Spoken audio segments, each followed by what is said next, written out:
अरे जब से इस कैदी नंबर 804 ने तोशाखाना से घड़ी उठाकर फरोख्त की है ना, तब से इस मुल्क और कौम के हालात ठीक नहीं हो रहे। देखो महंगाई कहाँ से कहाँ पहुंच गई है भाई। हाँ भाई, ठीक कहते हो। पहले कितना अमन व अमान था, एक चिड़िया तक पर नहीं मार सकती थी। ये तो अच्छा है कि बब्बर शेर शरीफ और जरदारी जियाली जिंदा हैं। इन दो खानदानों ने इस मुल्क को बचाया हुआ है भाई, वरना आज ये मुल्क कहाँ से कहाँ पहुँच चुका होता। हाँ हाँ, और क्या। देखो ना, हमारे बब्बर शेर का बाप मजदूर था। एक मजदूर के बेटों ने शबाना रोज मेहनत करके कहाँ से कहाँ पहुंच गए। चंद ही सालों में आधा लंदन खरीद लिया है भाई। इतना मेहनती और ईमानदार खानदान है, जिसे ये कैदी कहता है कि ये चोर हैं। अरे मेरे महबूब लीडर के पास भी तो कुछ नहीं था, सिनेमा के टिकट बेचता था बेचारा।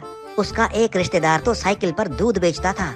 आज उसका सारा खानदान एमपीए और एमएनए बन गया है भाई। उसकी पार्टी का एक वर्कर मीटर रीडर हुआ करता था किसी जमाने में, चंद ही बरसों में अरबपति बन गया। इतनी दौलत कमाई के पाकिस्तानी बैंकों में जगह कम पड़ गई, मजबूरन उनको बाहर मुल्कों के बैंकों में रखना पड़े सारे पैसे। ये सारा शबाना रोज मेहनत का नतीजा है भाई।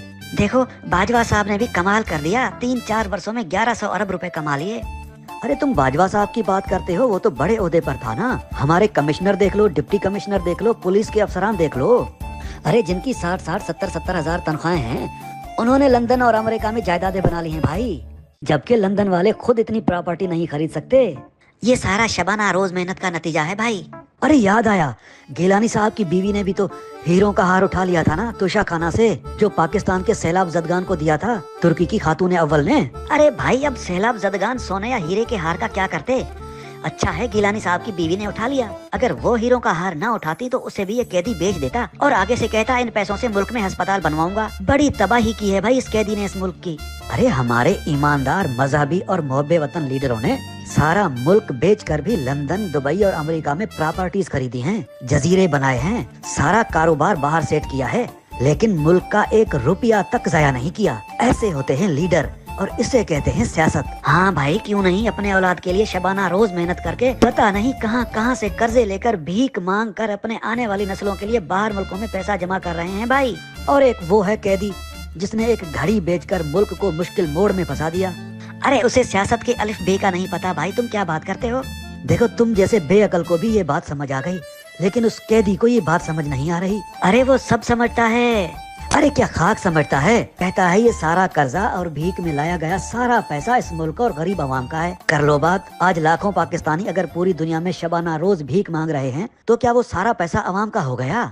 बिल्कुल नहीं। और तो और कहता है मैं मुल्क में यूनिवर्सिटीज बनाऊंगा। कर लो बात। अरे तुम यूनिवर्सिटीज की बात कर रहे हो, वो कैंसर अस्पताल बनवा रहा था। कहता था अमीर और गरीब का एक ही अस्पताल में इलाज होगा। अरे हमेशा पागलों वाली बातें करता था।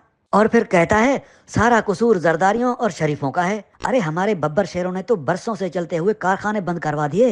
अरे अच्छा हुआ ना, मुल्क पर बोझ थे ना। देखो कॉलेज, स्कूल, यूनिवर्सिटी तक बंद करवा दी हमारे महबूब लीडरान ने। कितना पैसा बचा लिया इस मुल्क और कौम का, और इस सारे बजट से अपने लिए दुनिया की महंगी तरीन गाड़ियां खरीद ली। ऐसी गाड़ियां कि जिनका एक एक टायर 4-4 करोड़ का है।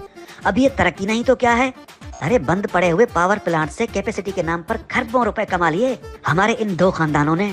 अब अगली बारी उनकी औलाद की है भाई। देखो हमारे महबूब लीडरान के पास कैसे कैसे जदीद तरीके हैं पैसा कमाने और पैसा जमा करने के लिए। इतनी फिक्र है इनको मुल्क और कौम की।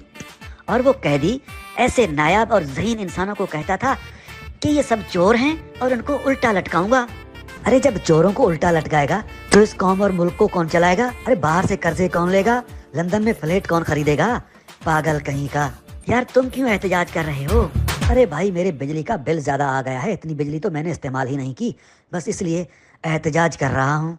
और तुम किस लिए एहतजाज कर रहे हो भाई? यार मेरी बेटी एक मिनिस्टर के रिश्तेदार ने अगवा कर ली है, इसलिए। बस भाई, अगर इमरान खान ने ये घड़ी ना बेची होती ना, तो आज हमारा बिजली का बिल भी ज्यादा ना आता और किसी की बेटियां और बच्चे भी अगवा ना होते।